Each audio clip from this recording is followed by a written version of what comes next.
Assalamu alaikum. I'm Abdullah Al Mahmood, Assistant Teacher English, Kolakopa Kukilperi High School. Dear students, you know that online class is going on and our school started it many days before. I think that all of the students of the Kolakopa Kukilperi High School, now you are attending this class, online class, and you are regularly participate in this class. And I think that today the students of class 6 to 10, all of the students of this class, so you are ready, and I think that you will participate in my class, and I think that you will also same time enjoy my class also. All of the students, you are ready to participate in my class. I think that the class will be enjoyable. If you participate in the class and you will also listen the teacher's instruction very clearly, attentively, I think that if you perform according to the teacher's instruction, the class will be fruitful. So the student, I think that without any delay you will participate in my class. I think that the class will be very enjoyable. It's okay? Dear students, you know that the last class I have completed assertive sentence and imperative also, but I could not complete imperative sentence totally. So today again I am actually want to review this class again. Before starting our session, students, a question for you: what is imperative sentence? So what is imperative sentence? We should know it very clearly. If we clearly know about the imperative sentence, then we can easily learn the changing of narration, changing of speech. So the first question: what do you mean by imperative sentence? That's mean what is imperative sentence? Okay, the student, the idea should be very clear. The sentence which denotes any order, request, advice, forbid, command, beg, proposal or suggestion, etc. is called imperative sentence. The students, the sentence which denotes any order, request, advice, command, forbid, proposal, suggestion, beg, etc. This expression or such type of expression, when we find in the speech, then we select it as an imperative sentence. So we should know it well, what is imperative sentence. আমরা মূলত যে সকল বাক্য দ্বারা, খেয়াল করে দেখো, order মানে আদেশ বোঝাবে, রিকোয়েস্ট মানে অনুরোধ বোঝাবে, অ্যাডভাইস মানে উপদেশ বোঝাবে, ফরবিড নিষেধ, কমান্ড নির্দেশ, বেগ ক্ষমা প্রার্থনা, প্রপোজাল প্রস্তাব অথবা সাজেশন পরামর্শ, এই সকল বিষয়াদি অনুভূতি অনুভব আমরা যখন বাক্যে পাব, অভিব্যক্তিগুলো যখন বাক্যে প্রকাশ পাবে, তখন সেই সকল বাক্যগুলোকে আমরা ইম্পারেটিভ বলে চিহ্নিত করব। ওকে, আশা করি বিষয়টি ক্লিয়ার। এই ক্ষেত্রে মূলত আমাদের অনুনয়, বিনয়, মিনতি, এই সকল বিষয়গুলো আমাদের এই ইম্পারেটিভ সেন্টেন্স দ্বারা প্রকাশ পাবে।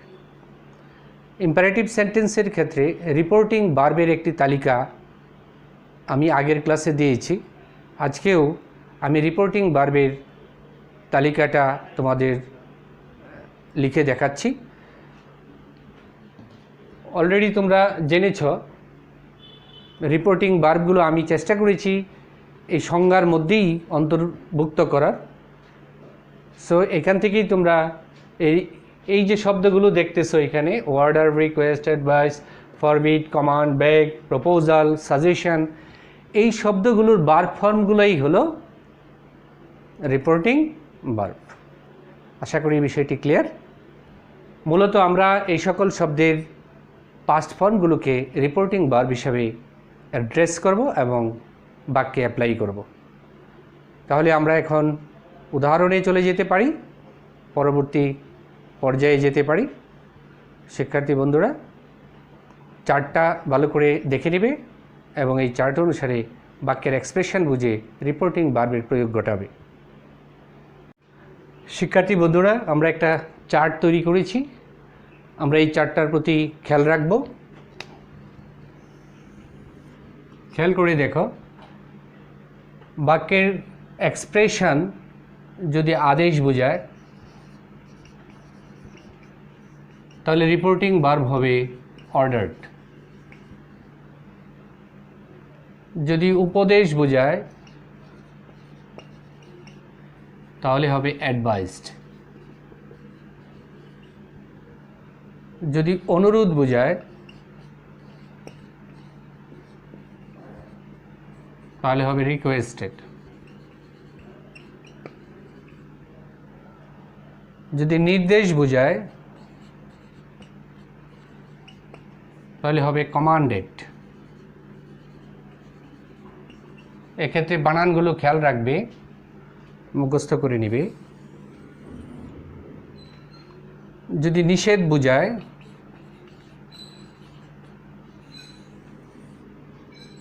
তাহলে হবে ফরবিড, তার পাস্ট রূপ ফরবিড।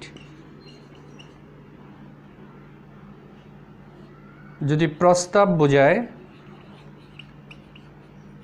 তাহলে প্রপোজড। আর যদি পরামর্শ বোঝায় তাহলে সাজেস্টেড, SUGGESTED। বারবার বলছি, স্পেলিংগুলো খেয়াল করবে। এবার শিক্ষার্থী বন্ধুরা, আমাদের রিপোর্টিং ভার্ব বাক্যের ফিলিংস অনুসারে জানা হয়ে গেল। এবার আমাদেরকে জানতে হবে কমা ইনভার্টেড কমা উঠে কী বসবে। এই রিপোর্টিং ভার্বগুলোর ক্ষেত্রে বক্তব্য যদি অ্যাফার্মেটিভ হয়, মানে হাবোধক হয়, তাহলে টু বসবে। আর বক্তব্য নেগেটিভ হইলে নট টু বসবে। পরবর্তীতে দেখো, নিষেধকে আমরা আরেকটি স্টেজে ভাগ করেছি। এই জন্যই নিষেধের ক্ষেত্রে ফরবেইড এই শব্দটির ভিতরেই মানা বা না শব্দটি বিদ্যমান রয়েছে। তাই নিষেধের ক্ষেত্রে একই ইনফিনিটিভ টু বসবে, অর্থাৎ এই ক্ষেত্রে নট টু বসানোর কোনো সুযোগ নাই। আশা করি বিষয়টি বুঝেছ। এর পরবর্তী স্টেজে দেখো, প্রস্তাব এবং পরামর্শ এই দুটোর ক্ষেত্রে আবার ইনফিনিটিভ বসবে না, বসবে কনজাংশন। এবং আমরা জানি সেই কোঅর্ডিনেটেড কনজাংশন, সেই দ্যাট, যা তোমরা অ্যাসার্টিভ বক্তব্যে প্রয়োগ করেছ। তাহলে প্রস্তাব এবং পরামর্শের ক্ষেত্রে রিপোর্টিং ভার্ব হলো প্রপোজড এবং সাজেস্টেড, কিন্তু কমা ইনভার্টেড কমা উঠে বসবে দ্যাট নামক কনজাংশন। আশা করি বিষয়টি তোমাদের কাছে ক্লিয়ার। এটা খুব ভালোভাবে জানতে হবে। এটার একটা ছবি কি এখনই তুলে রাখো, মেমোরিতে সেভ করে দাও। যখনই প্রয়োজন তখনই এই ছবিটা সামনে এনে সেখান থেকে প্রয়োজন মতো রিপোর্টিং ভার্ব এবং কনজাংশন প্রয়োগ করতে পারো। ওকে, তাহলে আমরা পরের ধাপে যেতে পারি। আর এই চার্টটা তোমরা খাতায় নোট করে রাখো, ভিডিওটা পজ করে খাতায় নোট করে রাখো। ওকে শিক্ষার্থী বন্ধুরা, চার্টটি মুছে দিচ্ছি। এর আগে আরেকটি গুরুত্বপূর্ণ বিষয়ে আলোচনা করে নেওয়া দরকার। এর বাইরেও আমাদের বাক্যের এক্সপ্রেশন বা ইম্পারেটিভ সেন্টেন্সের অভিব্যক্তি ভিন্ন রকম হতে পারে। যেমন উদাহরণ দেওয়া যাক, ক্ষমা প্রার্থনার কথা বলি। যদি ক্ষমা প্রার্থনা করা, এগুলোর বাইরেও ফিলিংস থাকতে পারে। যেমন আমরা কারো কাছে ক্ষমা চাইতে পারি। তাহলে ক্ষমা চাওয়ার ক্ষেত্রে ফিলিংসটা এখানে যেগুলো লিখেছিলাম রিপোর্টিং ভার্বের ফিলিংস তার মধ্যে পড়ে। তাহলে ক্ষমা চাওয়া ইংরেজি হলো বেগ, তাহলে তার পাস্ট রূপ হবে বেগড, BEGGED, বেগড, ক্ষমা প্রার্থনা করা। তাহলে ক্ষমার ক্ষেত্রে আমাদের রিপোর্টিং ভার্ব ক্ষমা চাওয়া। ক্ষমা চাওয়ার ক্ষেত্রে begged, তখন কমা ইনভার্টেড কমা উঠে বসবে to। ক্ষমার ক্ষেত্রে কমা ইনভার্টেড কমা উঠে বসবে to। ক্ষমা প্রার্থনার ক্ষেত্রে আমাদের রিপোর্টিং ভার্ব হবে begged। আমরা একটি উদাহরণ দিয়ে বিষয়টি স্পষ্ট করতে পারি।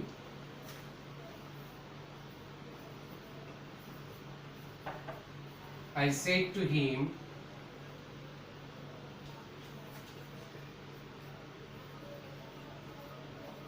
excuse me, sir.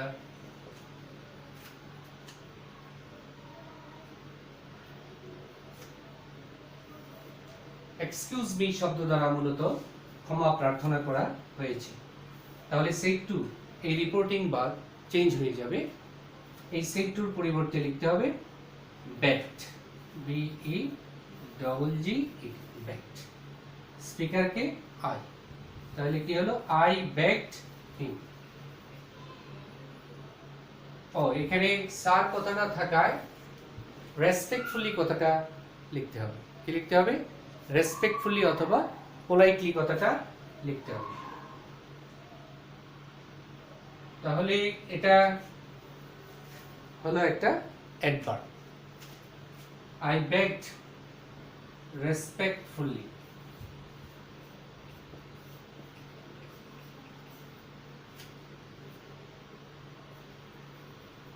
him। এবার কমা ইনভার্টেড কমা উঠে বসবে to। এবার প্রশ্ন হতে পারে রেসপেক্টফুলি শব্দটা আসলো কোথা থেকে? এই স্যারের জন্য আমরা রেসপেক্টফুলি কথাটা লিখে থাকি, অথবা পোলাইটলিও লিখতে পারি। এখন এগুলো হলো অ্যাডভার্ব। এগুলো কি? অ্যাডভার্ব। অ্যাডভার্ব মূলত ভার্বের আগেও বসতে পারে, পরেও বসতে পারে। তার অবস্থান বাক্যে ভার্বের আগে অথবা পরে। অর্থাৎ অ্যাডভার্ব হলো ভার্বের মডিফাই। ওকে স্টুডেন্ট, কমা ইনভার্টেড কমা উঠিয়ে টু বসিয়েছি, এরপরে ভার্ব থেকে বাকি অংশ। তাহলে ভার্ব হলো excuse. Two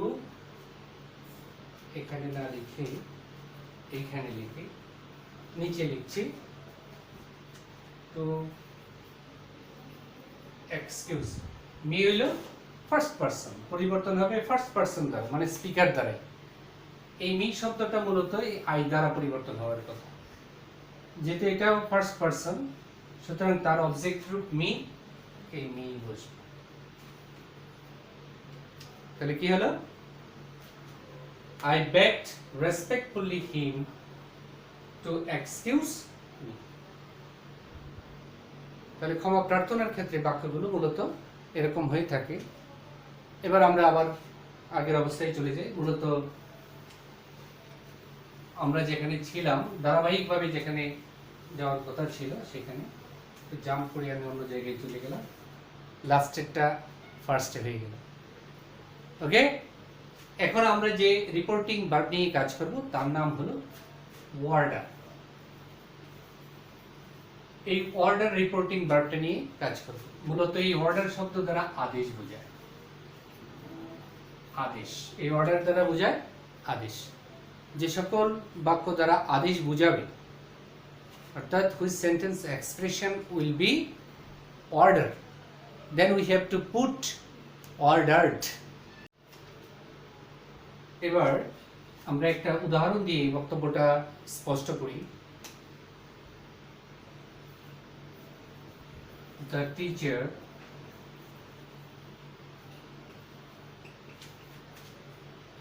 said to me,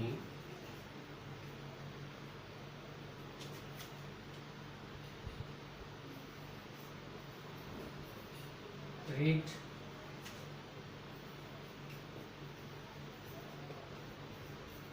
attentively। Teacher said to me, read attentively। শিক্ষক আমাকে বলল মনোযোগ দিয়ে পড়ো। শিক্ষক, স্পিকারকে একজন শিক্ষক, লিসেনার মি আমি ধরে নিচ্ছি একজন ছাত্র। শিক্ষকের সাথে ছাত্রের সম্পর্ক। Teacher and student both are interrelated. So the teacher is the speaker and student is the listener. Okay? তাহলে শিক্ষক ছাত্রকে আদেশ করার অধিকার রাখেন। পক্ষান্তরে বিষয়টা যদি উল্টে যেত, ছাত্র যদি শিক্ষককে এই কথাটা বলতো, তাহলে কি আদেশ হতো? না, তাহলে হয়ে যেত কি? অনুরোধ। তাহলে স্পিকার এবং লিসেনারের সম্পর্কটা এখানে অনুভব করা জরুরি। তাহলে রিড অ্যাটেন্টিভলি, মনোযোগ দিয়ে পড়ো। এখানে মনোযোগ দিয়ে পড়ো, টিচার ছাত্রকে হুকুম করছে, এই হুকুমটাই হলো আদেশ। তাহলে এই ক্ষেত্রে সেট টুর পরিবর্তে আমরা অর্ডার্ড লিখব। তাহলে আনসারটা হবে দ্য টিচার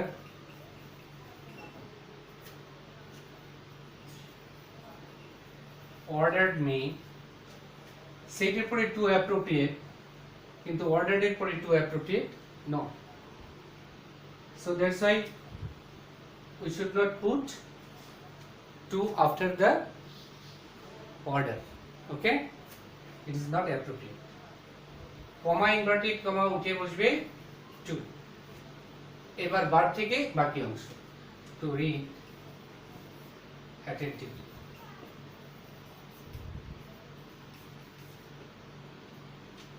আশা করি বুঝতে পেরেছ। এবার আমরা যদি এই স্পিকারকে বদলে ফেলি, কি বদলে ফেলি, অর্থাৎ এখানে নিয়ে আসছি দ্য স্টুডেন্ট,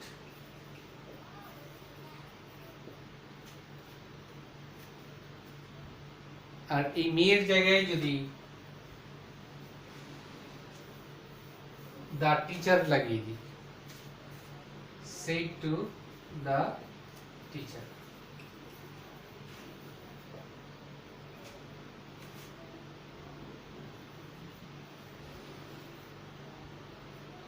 Read attentively.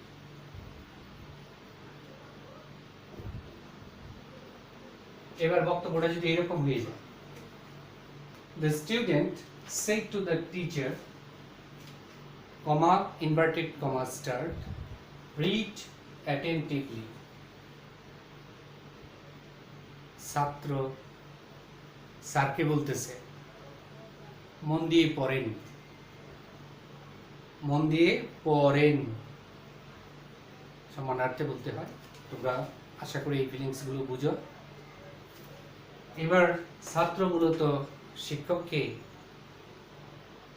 আদেশ করে না, অনুরোধ করে থাকে।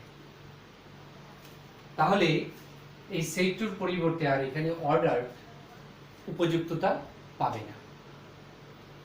এই ক্ষেত্রে মূলত এই রিপোর্টিং ভার্বটা কি লিখতে হবে তোমরা ইতিমধ্যে অনুভব করে ফেলেছ, রিকোয়েস্টেড হবে। আমরা ইচ্ছে করলে এই ক্ষেত্রে এখানে আরেকটা জিনিস পরিবর্তন করে নিতে হবে, বলে নিই। লিসেনার চেঞ্জ হয়েছে। রিকোয়েস্টেড কাকে রিকোয়েস্ট করেছে? টিচার। Requested the teacher. এই রিকোয়েস্টেড এর পরিবর্তে আমরা ইচ্ছে করলে টোল্ড লিখতে পারি, তবে আমি এটা আলোচনায় আনছি না, তাহলে একটু প্যাস লাগবে বা গরমিল হয়ে যেতে পারে ভাবনার।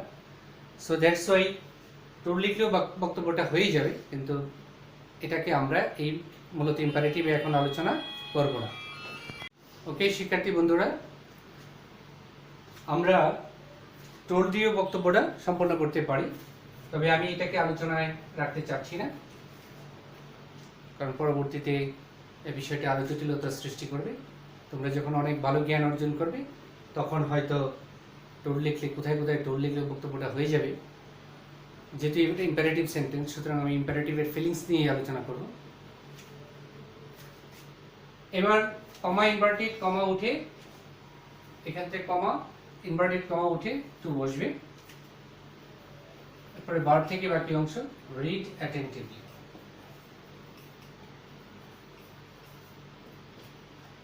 ক্লিয়ার হয়েছে কি বক্তব্যটা? এবার রিকোয়েস্টেড হলো এই জন্যই ছাত্র এবং শিক্ষকের সম্পর্ক বিবেচনা করে।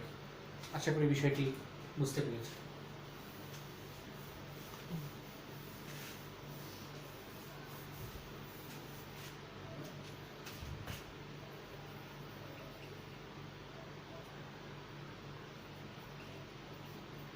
রিকোয়েস্ট তার পাস্ট রূপ হলো রিকোয়েস্টেড। অনুরোধ বোঝালে আমরা মূলত রিকোয়েস্টেড রিপোর্টিং ভার্ব হিসাবে বসাবো। উদাহরণ দেওয়া যাক,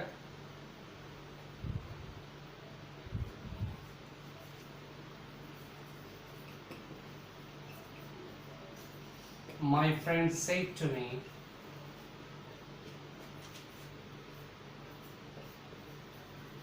please help me, please help me। লক্ষ্য করো, আমাকে সাহায্য করো, অনুগ্রহপূর্বক আমাকে সাহায্য করো। প্লিজ কথাটা বিদ্যমান আছে, তাহলে অনুরোধ একদম স্পষ্ট হয়ে উঠল।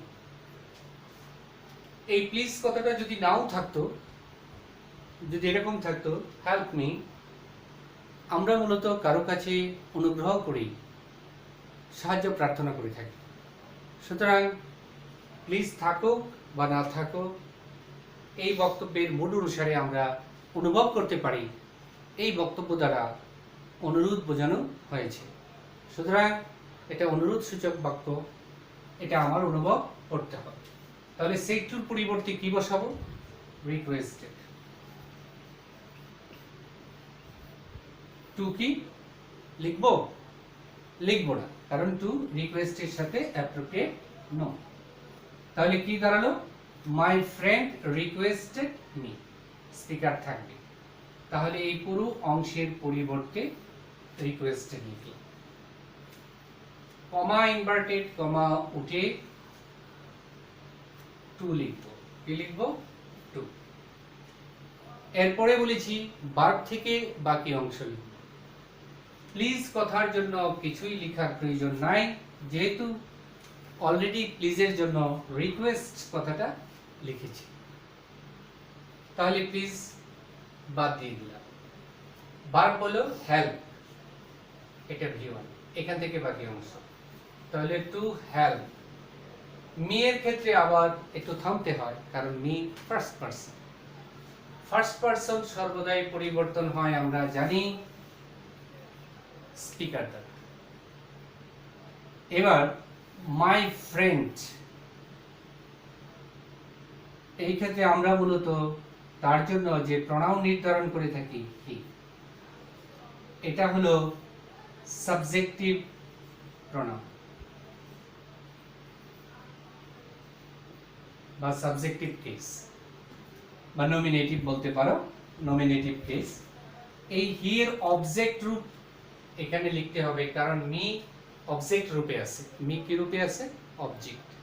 তাই হি এর অবজেক্ট রূপ হলো হিম, তাই মি এর পরিবর্তে লিখছি হিম। আশা করি এবার বুঝতে পেরেছ। My friend requested me to help him. আবার দেখো, my friend requested me to help him. Indirect হয়ে গেল। ক্লিয়ার? তাহলে পুরো বক্তব্যটা আমরা এখানে এই স্পিকার বহাল থাকবে, লিসেনার বহাল থাকবে, শুধুমাত্র এই রিপোর্টিং ভার্ব সেক্টর পরিবর্তে রিকোয়েস্টেড লিখতে হবে। কোথায় কোথায় পরিবর্তন, আশা করি এটা স্পষ্ট হয়েছে। তাহলে বিষয়টি ক্লিয়ার, আমরা পরেরটায় যেতে পারি।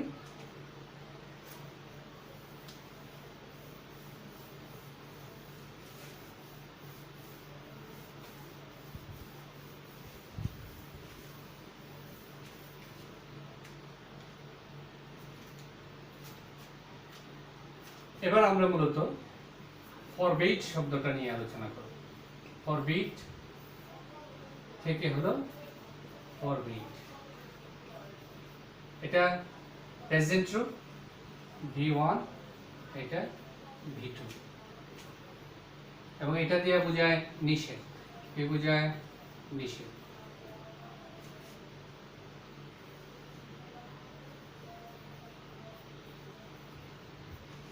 Mother said to me,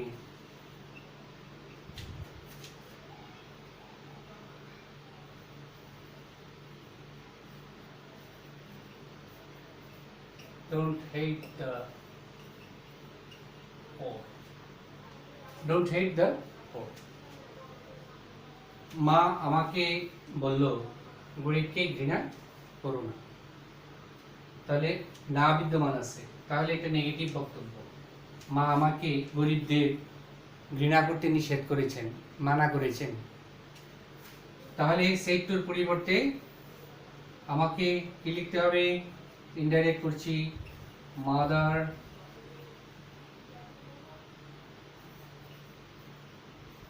forbade me, comma inverted comma উঠে বলেছি টু বসবে, নট টু বসার সুযোগ নেই।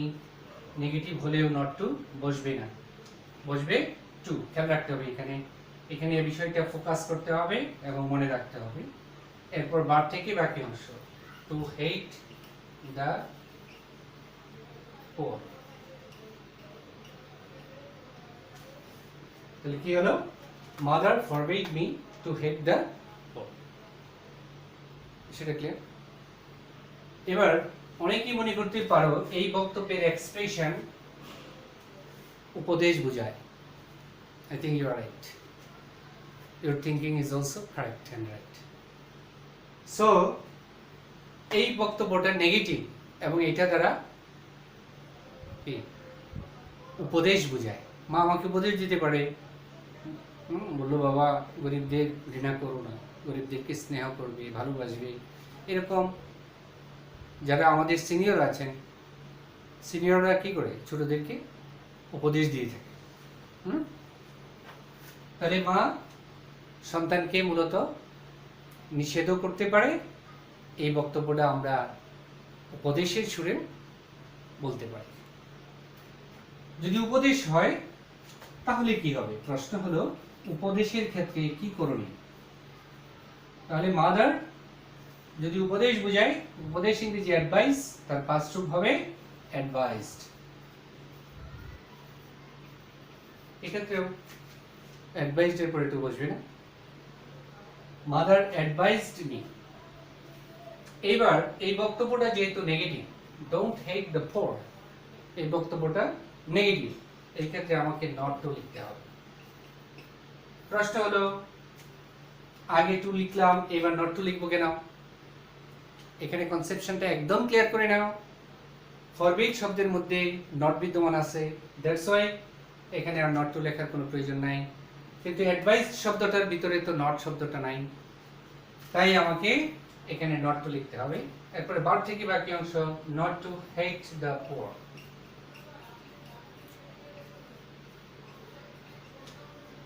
ওকে শিক্ষার্থী বন্ধুরা, আশা করি বিষয়টা একদম ক্লিয়ার হয়েছে।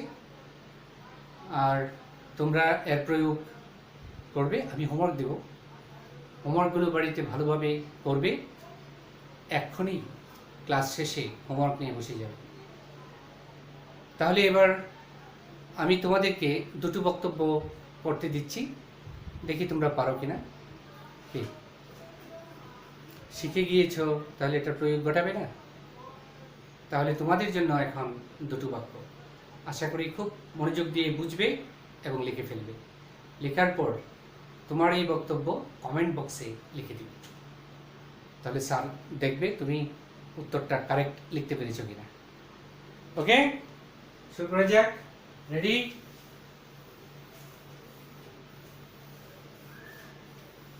The student, I think that you will be able to complete the sentence and correctly you will be able to change the from direct to indirect. Number 1, Mina said to me,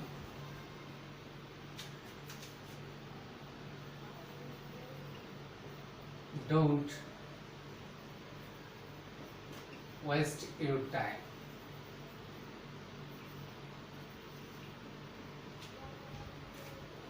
Mina said to me, don't waste your time. Number 2,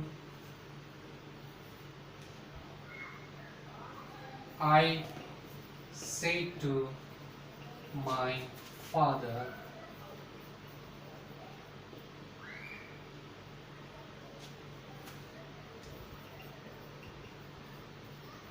give me 100 টাকা. ওকে student,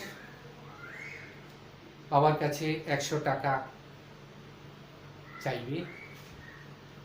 এখানে বাবা এবং তোমার মধ্যে সম্পর্ক, তাহলে দেখা যাক। ওকে শুরু করে দাও। বাক্য দুটো খাতায় লিখে নাও, যেহেতু বোর্ডটি আমি মুছে ফেলবো।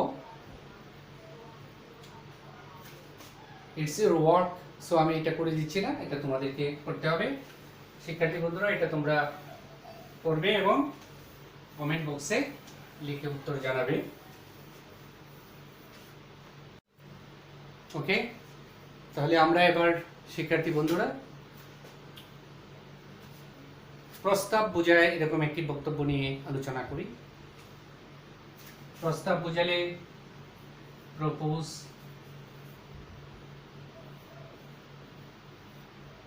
প্রপোজের পাস্ট রূপ হলো প্রপোজড,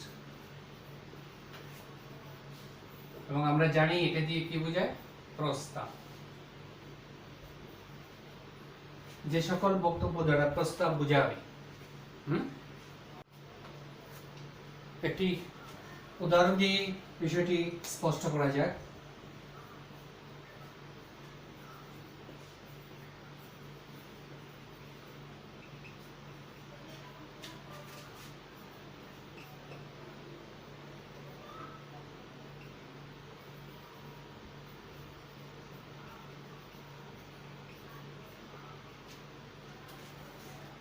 খেয়াল করে দেখো, লেট আস, যে সকল বক্তব্য মূলত লেট আস দ্বারা শুরু হবে বা লেটস দ্বারা শুরু হবে, সেই সকল বক্তব্যের ক্ষেত্রে একটু অনুভব করলেই বা খেয়াল করলেই বুঝতে পারবে এই সকল বক্তব্য দ্বারা প্রস্তাব বোঝাবে, কিছু কিছু ক্ষেত্রে পরামর্শ প্রকাশ পায়। খেয়াল করে দেখো,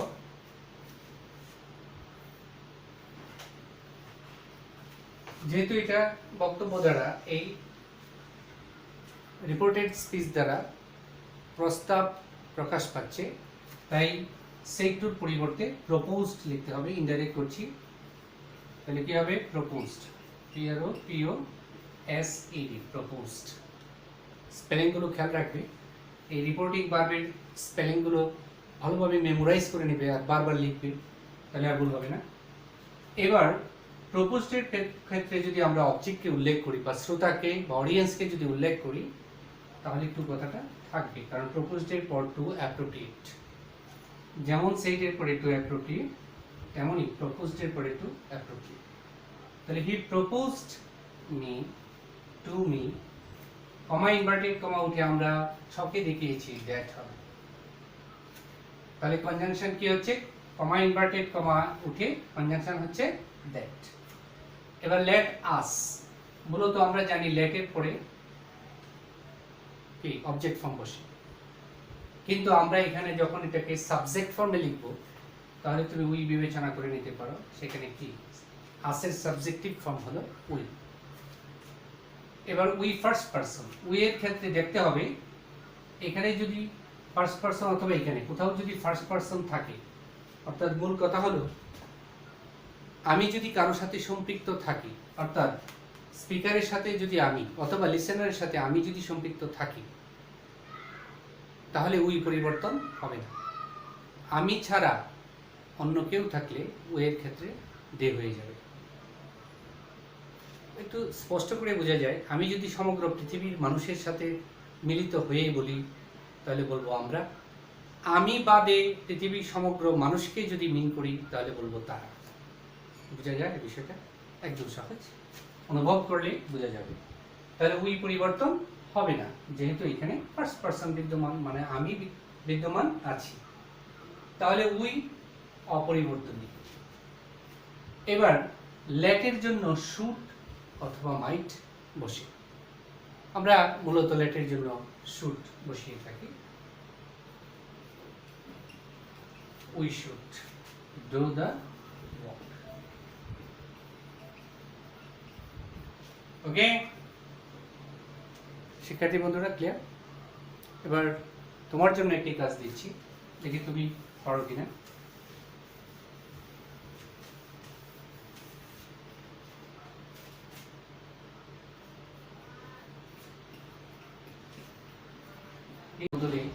He said to his friend কথাটা লাগিয়ে দিল।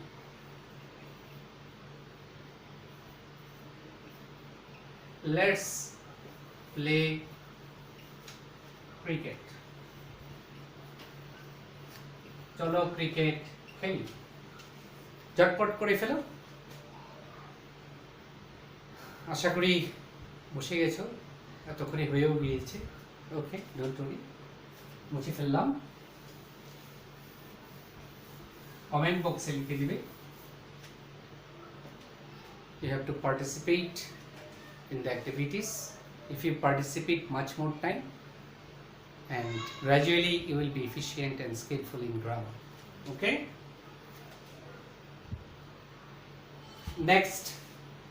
Up next we will speak about suggestion. Where we will put suggestion? How to guess the sentence expression is suggestion. So the student, be alert. Okay? An example देखिए। The chairman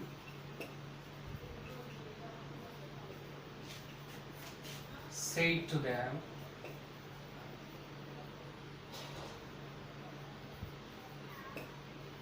let us settle the dispute. That's incorrect. Sometimes we have to face some unusual situation or quarrelsome situation in our social life. Then we have to go to the chairman for taking suggestion. How to settle the quarrel, the problem between two parties. So then we need some suggestion. That's mean the chairman is the man, is the person who is nominated of the society people. So that's why his suggestion is mostly important in some cases. So when the people fall in problem or trouble or any social inequality or social problem arises between two parties, then they have to go to the chairman for the settlement. Okay, so at that time the chairman also suggests them which is the better for two parties. Okay, so listen me. The chairman said to them, so them is the two parties here. So the chairman suggested the two parties, don't quarrel, both together. You should be united to make the life advance, to make the society progressive. If we work together, then our future will be bright. And if we make quarrel frequently, we lose something. Sometimes we have to lose the life also for the social dispute. So the chairman suggested, let us settle the dispute. It's a good suggestion. So I think here reporting verb, we should put suggest. As the reporting verb is in past form, then we have to use suggested. Okay? Next, the chairman suggested that let us, here the speaker is chairman and the listener is them. That's in third person. So speaker and listener in both places, I is absent. That's mean I, me, my, absent. So that's why we have to change us and its subjective from we into they. তাহলে শিক্ষার্থী বন্ধুরা আজ দে হয়ে গেল, কারণ speaker এবং listener কোথাও আমি নেই। এবার লেটের জন্য কি শুড, তাহলে দে শুড, লেটের জন্য কি বসে should. Settle the dispute,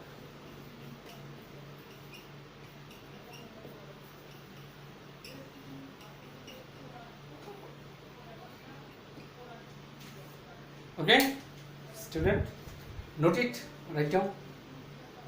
I think it will be very helpful after the class, and if you forget something then come to the point again and you will review the class and review this example, then again you can remember what is happening in this sentence. Okay student, note it, pause the video and note it.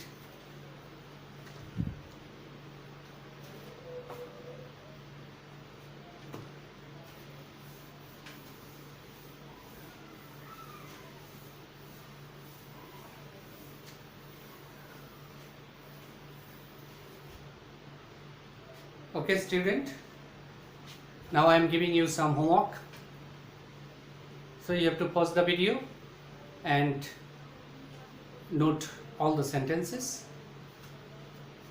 But how I can evaluate you, now it's the question. So no problem, if you do much more work or activities, then you can write or put your expression, your sentence, your space, changing space in the comment box. I will try to assess your sentences, where are you correct or wrong. Okay, now I'll give you some homework.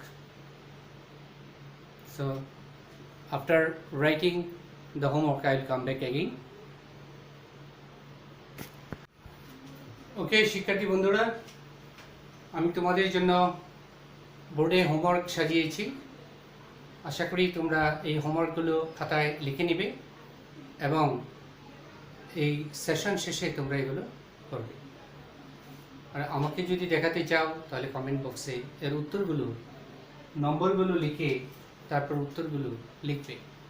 আর প্রশ্ন এবং উত্তর যদি লিখো আরও ভালো হয়। শিক্ষার্থী বন্ধুরা, শেষ করার আগে আবার একটু স্মরণ করিয়ে দিতে চাচ্ছি, লেটের ক্ষেত্রে এখানে একটি বিষয় মনে করিয়ে দিই। লেট, এই লেটের জন্য মূলত আমরা কি বসিয়ে থাকি, সেটা লেটের জন্য আমরা মূলত শুড বসিয়েছি। কি বসিয়েছি? শুড। এছাড়াও মাইট, মাইট বি অ্যালাউড, এই জাতীয় শব্দ বসতে পারে, মনে রাখবে। তবে তুমি মূলত বক্তব্যগুলো সুর দ্বারাই পরিবর্তন করবে বলে এই দুটো শব্দ আমি আর প্রয়োগ করিনি। might be allowed এই জাতীয় শব্দগুলো লেটের পরিবর্তে বসতে পারে।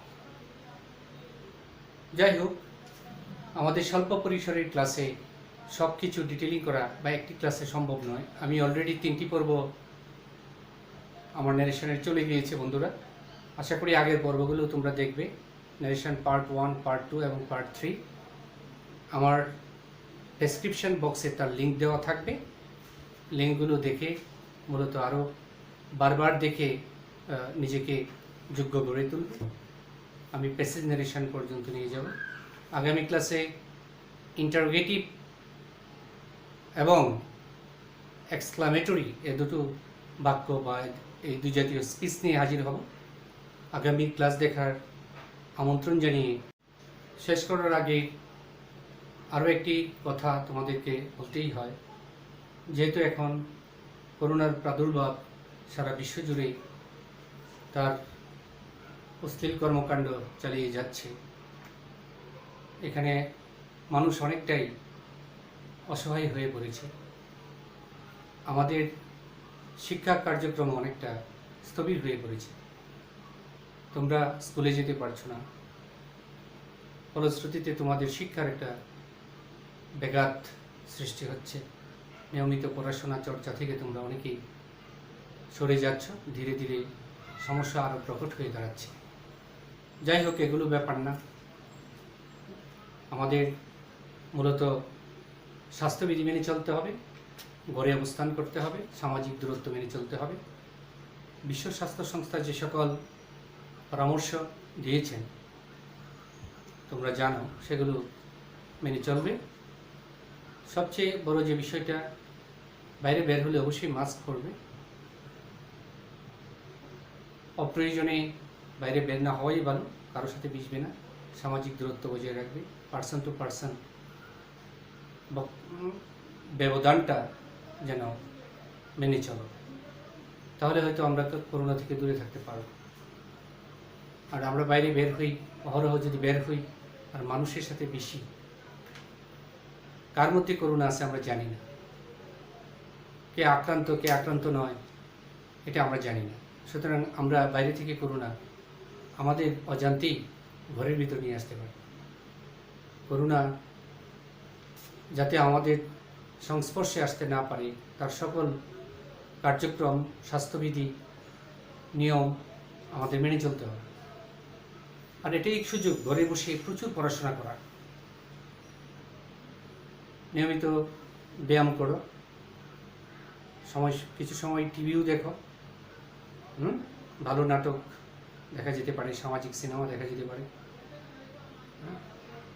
মোবাইলে গেম খেলে সময় নষ্ট করবে না, কম্পিউটারে গেম খেলে সময় নষ্ট করবে না। পড়াশোনা করবে রুটিন ধরে ধরে। হাতে যে ঘড়ি তোমাকে কি করবে, পরিচালনা করবে। ঘড়ি তোমার রুটিন। তুমি যদি বাইরে বের হও তাহলে কয় মিনিটের জন্য বের হবে, ঘড়ি থেকে বের হবে। ধরে নাও 10 মিনিটের জন্য বাইরে বের হবে, ঘড়িতে কয়টা বাজে দেখে বের হবে, কয়টায় ফিরতে হবে, তখন ঘড়ি তোমাকে তাড়না দিবে ঘরে আসার জন্য, যে আমার 10 মিনিট হয়ে গেছে, আমাকে এখন ফিরতে হবে। তুমি কত সময়ের জন্য পড়তে বসবে সেটাও নির্ধারণ করে ঘড়িতে টাইম সেট করে দিবে, এবং ঘড়ি তোমাকে তাড়া দিবে, তাড়নার সৃষ্টি করবে এবং তুমি পড়বে। আশা করি তোমরা টিচারদের সকল নির্দেশনা মেনে চলবে, নিয়মিত অনলাইন ক্লাসগুলো করবে। তোমাদের সর্বাঙ্গীন উন্নতি এবং সুস্বাস্থ্য কামনা করে আজকে এখানেই শেষ করছি। আল্লাহ হাফেজ।